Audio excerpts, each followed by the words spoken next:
चाकडू गावातील पोल्ट्रीला गंबोरो सदृश्य संसर्गजन्य आजाराची लागण. संसर्गजन्य आजाराने दगावल्या 2500 कोंबड्या. पंचनामा करून नुकसान भरपाई मिळवून देण्याची पोल्ट्री चालकांची मागणी.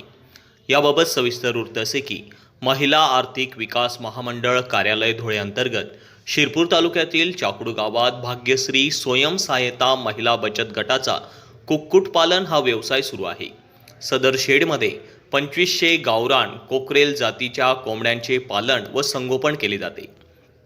मागील आठवड्यात या पोल्ट्री फॉर्मला गंबोरो सदृश्य आजाराची लागण झाल्याने लसीकरणासह सर्व उपाययोजना करून देखील कोंबड्यांची मर आटोक्यात आली नाही व 4 दिवसात 2500 कोंबड्या दगावल्या. याबाबत पोल्ट्री चालकांनी पशुसंवर्धन विस्तार अधिकारी श्री कुवर यांना कळविले असता सदर अधिकारी यांनी आम्हाला पंचनामा करता येणार नसल्याचे सांगितले. त्यामुळे आमचे मानसिक खच्चीकरण झाले व पोल्ट्री धारकांचे मोठे आर्थिक नुकसान झाले आहे.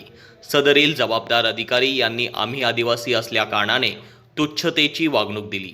आमची प्रशासनाला विनंती आहे की झालेल्या नुकसानीचा पंचनामा करून आर्थिक मदत मिळावी, अशा आशयाचे निवेदन माननीय तहसीलदार शिरपूर यांना दिनांक 30 डिसेंबर 2024 रोजी देण्यात आले आहे.